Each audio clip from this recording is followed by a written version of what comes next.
अस्सलामुअलैकुम रहमतुल्लाहि बरकातुहू। अल्लाह मेरे भारत, सऊदी अरब, दुनिया पर अमन और सलामती, शांति, उन्नति नाजिल करे। आप देखेंगे एक मर्डर का केस हो, या कोई मस्जिद और मदरसे का केस हो, या कोई नेशनल और इंटरनेशनल इशू हो, जैसा मंदिर मस्जिद का फैसला हो, या पैलेस्टीन का इशू हो, या इंटरनेशनल लेवल पर आप देखेंगे अमेरिका यूरोप के अंदर का कोई वाकया हो, डिसइंफॉर्मेशन, फेक न्यूज तेजी से बढ़ती जा रही है। इसकी शुरुआत हुई थी मीडिया के अंदर, वेस्टर्न मीडिया में। फॉक्स न्यूज और दूसरे CNN, BBC जैसे चैनल्स ने इसको हवा दी, और अब बदकिस्मती से मेरा भारत, मेरा इंडिया डिसइंफॉर्मेशन कैपिटल बन चुका है। हर दूसरे दिन 100 से ज्यादा टीवी चैनल्स, 500 से ज्यादा एंकर्स को लेकर इस्लाम और मुसलमानों के खिलाफ जहर फैलाने के लिए डिसइंफॉर्मेशन दुनिया की फैला रहे हैं। छोटा मसला हो, बड़ा मसला हो, इंटरनल हो, एक्सटर्नल हो, सिविल हो, क्रिमिनल हो, सिक्योरिटी से रिलेटेड हो, फाइनेंस से रिलेटेड हो, कोई मैटर हो, फेक न्यूज तेजी से बढ़ती जा रही है। भारत को disinformation capital of the world कह रहे हैं, गोदी मीडिया का टाइटल दे दिए हैं।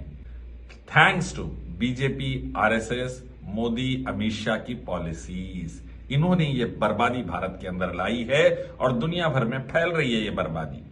अब इसका नतीजा क्या होता है देखिए, आपस में 2, 3, 4 कौमें लड़ पड़ती है, अमन और सलामती, आफियत और खैर को नुकसान पहुंचता है, फसादात और आपस में लड़ाई झगड़े शुरू होते हैं।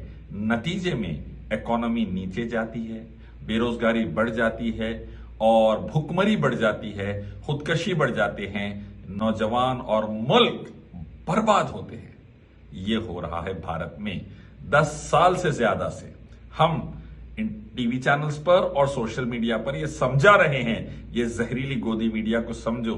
इसका नुकसान सिर्फ मुसलमानों को नहीं होगा, पूरे 140 करोड़ भारतवासियों को और भारत को होगा। पूरा इंडिया तबाह होगा। आज वही रास्ते पर भारत जा रहा है।